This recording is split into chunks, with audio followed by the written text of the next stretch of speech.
Welcome to my favourite YouTube channel mister math PSR। और आज हमारी लाइन सेट एंगल की सेकंड वीडियो है जो कि एक्सरसाइज 6.1 पे बेस्ड है। और एक्सरसाइज 6.1 में मैंने तुम्हें बताया था कि इसमें दो तरीके के क्वेश्चन है, एक कैलकुलेशन का और एक प्रूविंग का। तो कैलकुलेशन के क्वेश्चन हम पहली वीडियो में डिस्कस कर चुके हैं। आज हम प्रूविंग के 3 क्वेश्चन डिस्कस करेंगे, 3, 4, 5। तो सबसे पहले क्वेश्चन नंबर 3, और इस क्वेश्चन नंबर 3 में हमें एक फिगर दिया है। वैसे फिगर को डिफाइन नहीं किया है, केवल दिया है कि एक फिगर है, इस टाइप की फिगर। तो अपने आप तुम सोचोगे कि तुम्हें क्या दिखाई दे रहा है। तो फिलहाल मेरे को दिख रहा है कि ये एक ट्रायंगल है PQR, और शायद ये QR को बोथ साइड प्रोड्यूस किया है। इधर QR को इधर प्रोड्यूस किया है T तक, और RQ को इधर प्रोड्यूस किया है S तक। और फिर ये हमें दो एंगल में कनेक्शन दिया है कि एंगल PQR और एंगल PRQ आपस में इक्वल है। और इसको मैंने मार्क कर दिया इक्वेशन 1। और हमें प्रूव करना है एंगल PQS, ये जो एक्सटीरियर एंगल है, ये इक्वल होगा PRT के। तो अब इसको प्रूव करने के लिए सबसे पहले हम अपना जो एक्सियम 6.1 है पहला वाला, उसको यूज करेंगे। तो उसके अकॉर्डिंग ये एक स्ट्रेट लाइन है, यानी कि SR एक स्ट्रेट लाइन है SR, और इस पे एक पॉइंट है Q, और इस Q पॉइंट पे एक लाइन है रे PQ। वैसे तो लाइन सेगमेंट है, दोनों एंड पॉइंट है। फिलहाल जो ये दो एडजेसेंट एंगल बने, इन दोनों एडजेसेंट एंगल का सम 180 होगा। तो since SR is a line, SR एक लाइन है, और तुम ST भी यूज कर सकते हो, ST इज ए लाइन।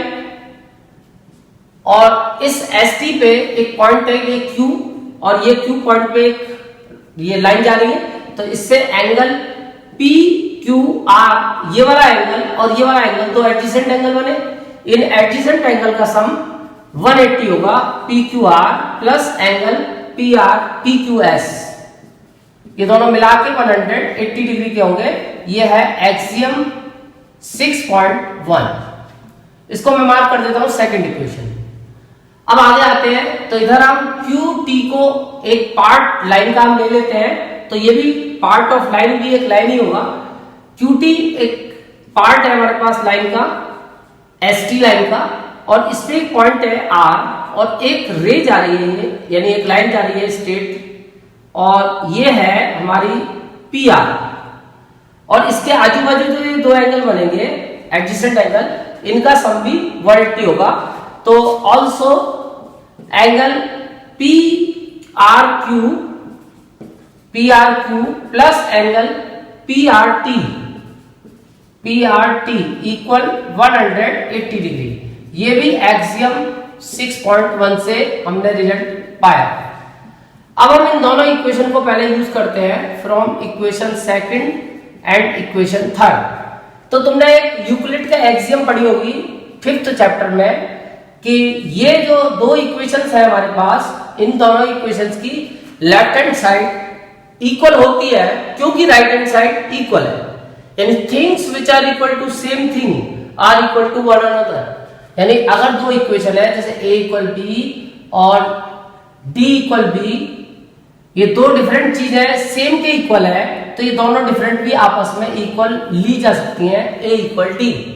तो ये हमने जो एक्सियम यूज करा है, ये यूक्लिड का पहले वाले जो चैप्टर था 5, उसका एक एक्सियम था सबसे पहला वाला, कि things which are equal to same thing are equal to one another. तो इसी एक्सियम का हम यूज करके रिजल्ट ले सकते हैं from equation second and equation third. मैंने लिख दिया पहले ही। तो इससे हम ले सकते हैं कि angle PQR plus angle PQS equal angle PRQ plus angle PRT। ये हमें रिजल्ट मिल गया। अब यहां पे हम जो फर्स्ट हमें इक्वेशन दी हुई थी, उससे अगर हम यूज करें तो एक एक्सियम हमें और दिख रहा है कि अब ये दोनों चीजें आपस में इक्वल है, और अगर इन दोनों इक्वल चीजों में से हम इक्वल को सब्ट्रैक्ट करेंगे तो रिमाइंडर भी इक्वल होगा। और हम क्या इक्वल सब्ट्रैक्ट करेंगे? PQR और PRQ, क्योंकि दोनों आपस में इक्वल है। तो ये एक एक्सियम है कि equals are subtracted from equals, remainders are equal. तो हम PQR को सब्ट्रैक्ट करते हैं और इधर से PRQ को सब्ट्रैक्ट करते हैं, क्योंकि दोनों आपस में इक्वल है। तो इक्वल को हमने सब्ट्रैक्ट कर दिया। ये और ये आपस में इक्वल था, तो दोनों तरफ से हमने LHS RHS से इक्वल को सब्ट्रैक्ट कर दिया, हटा दिया। तो जो रिमाइंडर बचा इधर वो बचा PQS, और इधर जो रिमाइंडर बचा वो बचा PRT।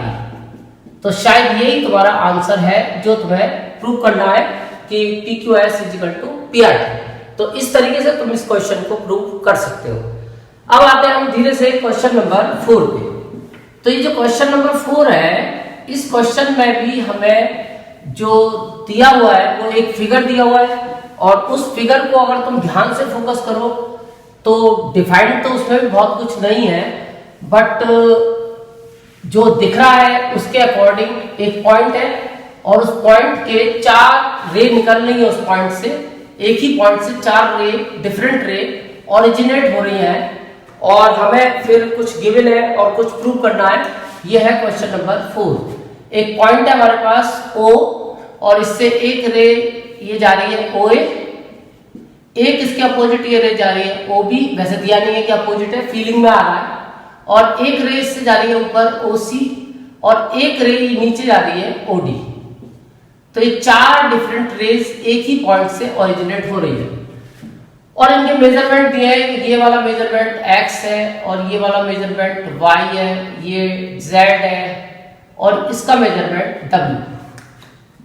और हमें एक कंडीशन दी है कि इन दोनों एंगल का मेजरमेंट का सम इक्वल है इन दोनों एंगल्स के मेजरमेंट के सम के w + z। ये हमें गिवन में है।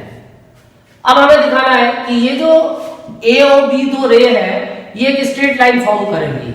AOB is a straight line. अब इसको कैसे प्रूव करेंगे? तो सबसे पहले तुम्हें एक कॉन्सेप्ट पता होगा बचपन में कि अगर एक पॉइंट से कितनी भी रे ओरिजिनेट हो, उन सबको मिलाए तो उनका सम 360 होता है सारे एंगल्स का, और ये कंप्लीट एंगल का कॉन्सेप्ट भी कहलाता है। तो इसका मतलब ये कॉन्सेप्ट है कि since the sum of all angles around a point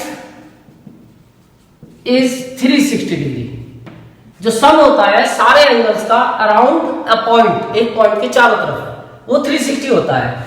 तो इस कॉन्सेप्ट को अगर हम इस्तेमाल करें तो एंगल BOC,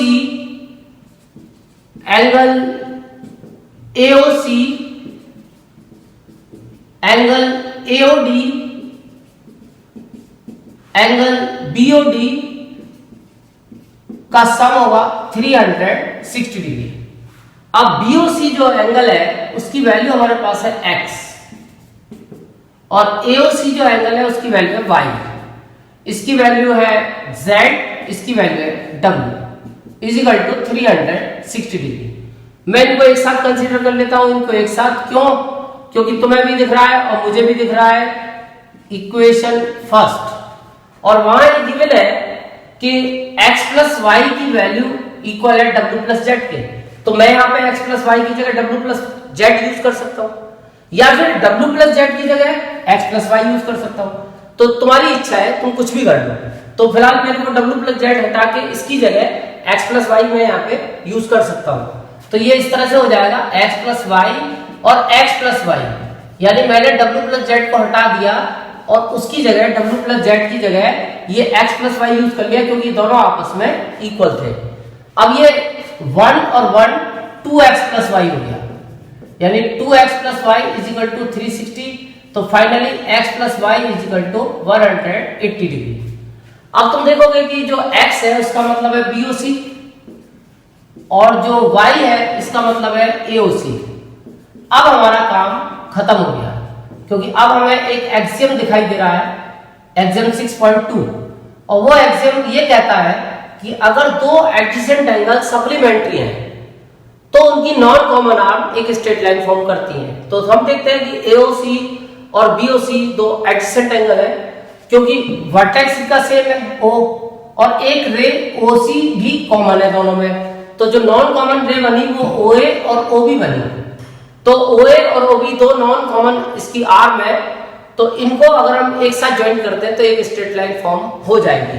तो हम यहाँ पे यूज कर लेंगे since the sum of two adjacent angles two adjacent angles is 180 degree.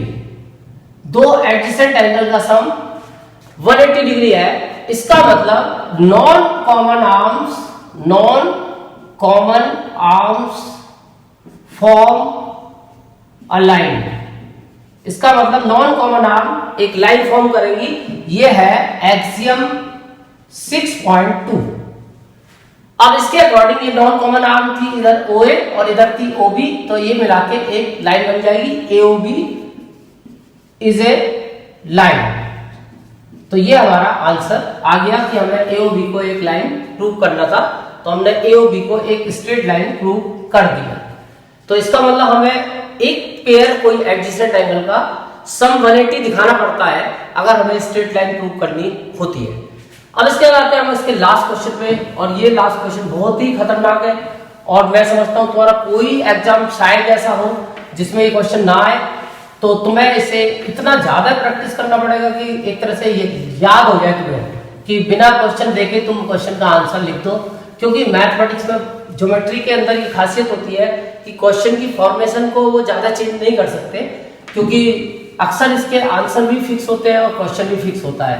तो तुम देखोगे तुम्हारे जो क्वेश्चन आएंगे एग्जाम में वो बिल्कुल सेम डिक्टो आएंगे, उनमें या तो बिल्कुल एक्स्ट्रा क्वेश्चन देंगे वो, बाकी इसमें कोई चेंज वो नहीं कर सकते। तो तुम्हें बिल्कुल एज इट इज को लर्न करना पड़ेगा। ये है क्वेश्चन नंबर 5। इसमें हमें दिया है एक स्ट्रेट लाइन है POQ is a straight line, और ये जो एक रे है इस पे OR ये परपेंडिकुलर है। तो अब तुम समझ रहे होगे कि अगर ये परपेंडिकुलर है तो इसका मतलब ये एंगल 90 का और ये एंगल भी 90 का। तो एक इनके OR और OP के बीच में एक रे जा रही है OS, इन बिटवीन एक रे जा रही है OS, और तुम्हें इस एंगल का कनेक्शन ROS का इस एंगल QOS और इस एंगल POS के साथ बनाना है। तो गिवन में हमारे पास है POQ इज ए लाइन, ये एक लाइन है, और एक हमें ये दिया है कि OR परपेंडिकुलर टू PQ। अब हमें दिखाना है कि angle ROS equal half angle QOS minus angle POS। तो ये कैसे दिखा पाएंगे हम? तो उसके लिए सबसे पहले तो तुम इसका ही यूज करो जो तुम्हें गिवन है। तो ये दोनों चीजों को हम एक साथ मिक्स करके यूज कर सकते हैं कि ये एक स्ट्रेट लाइन है और ये एंगल 90 का है, तो सीधी सी बात है ये भी 90 होगा, क्योंकि परपेंडिकुलर में जब इधर 90 ले ले या इधर ले ले। और वरना लीनियर पेयर एक्सियम से अगर तुमने एक को 90 लिया तो दूसरा तो अपने आप ही 90 हो जाएगा, क्योंकि दोनों का सम 180 है। तो मैं पहले इसी का यूज करता हूं, since OR perpendicular to PQ ये तुम्हें गिवन है, तो इससे हमें शिक्षा मिलेगी कि angle ROQ equal angle ROP, और इसका रीजन है ईच 90 डिग्री। और ये यूक्लिड का एक पोस्टुलेट भी था कि all right angles are equal, सारे राइट एंगल इक्वल होते हैं, तो ये भी राइट एंगल है और ये भी राइट एंगल है, ये इक्वल होंगे। अब आ जाओ अपने आंसर पे। अब हमारा आंसर ये नहीं है, हमारा आंसर है ROS, QOS और POS। तो तुम देखोगे ये दोनों एंगल्स इन तीनों में कन्वर्ट हो सकते हैं। तो बस इस क्वेश्चन का मेन स्टेप यही है कि किस तरह से हम QOR को या ROQ को और ROP को इन तीनों में एक्सप्रेस कर पाएंगे। तो जैसा सबसे पहले आती है ROQ, तो ROQ का कनेक्शन हम इससे तो नहीं बना सकते, लेकिन इससे और इससे बना सकते हैं। मान लो पूरा एंगल 120 का है और ये एंगल 30 का है, तो अगर 120 में से हम 30 माइनस करते हैं तो 90 आता है, तो 90 की जगह हम लिख सकते हैं 120 माइनस 30। तो हम ROQ की जगह लिख सकते हैं QOS माइनस ROS। अगर हम इस पूरे होल एंगल QOS में से ये पार्ट माइनस करेंगे तो इसका रिमेनिंग पार्ट ROQ आएगा, तो ROQ को स्प्लिट कर देंगे QOS माइनस ROS। और इधर ROP तुम्हें सिंपल दिखेगा क्योंकि ROP का मतलब है ये एंगल, और ये दो पार्ट में ब्रेक हो रहा है, यानी इस एंगल को प्लस इस एंगल को करोगे तो ये पूरा एंगल ROP बन जाएगा। तो ROP की जगह हम लिख सकते हैं, जैसे 4 की जगह 2 + 2 लिख सकते हैं, तो ROP की जगह हम लिख सकते हैं ये प्लस ये वाला एंगल, यानी POS प्लस ROS। इन दोनों को ऐड करोगे तो ये पूरा एंगल बनता है POR। तो POR की जगह हम लिख देंगे angle POS plus angle ROS। तो सबसे मेन स्टेप इसका यही है कि हम किस तरह से इनको ब्रेक करेंगे इन तीनों में। तो हमने इसको कन्वर्ट कर दिया इन दोनों में और इसको कन्वर्ट कर दिया इन दोनों में। अब तुम देखोगे अगर ये माइनस का ROS इधर जाएगा तो प्लस हो जाएगा और प्लस का POS इधर आएगा तो माइनस हो जाएगा। तो QoS माइनस POS इक्वल ये इधर जाके प्लस हो जाएगा ROS प्लस ROS। अब तुम देखोगे कि इधर का आंसर तो आ गया QoS माइनस POS। अब 1 ROS और 1 ROS ये हो गया 2 ROS, यानी QoS minus POS equal 2 angle ROS। अब बोथ साइड 2 से डिवाइड करेंगे तो ये 2 को डिवाइड में ले जाएंगे, ये आ जाएगा 2 angle QoS minus angle POS equal angle ROS। और शायद यही तुम्हारा आंसर है। तो कुल मिला के ये क्वेश्चन केवल 1 2 3 4 5 लाइंस का क्वेश्चन है और तुम इसे याद करके जाओगे 100% तुम्हें ये किसी ना किसी एग्जाम में मिलेगा। तो अब तुम्हारा लाइन्स एंड एंगल का पहला टॉपिक खत्म, लीनियर पेयर एक्सियम। अब मैं इसके बाद नेक्स्ट स्टार्ट करूंगा इसका सेकंड टॉपिक नेक्स्ट वीडियो में। Thank you.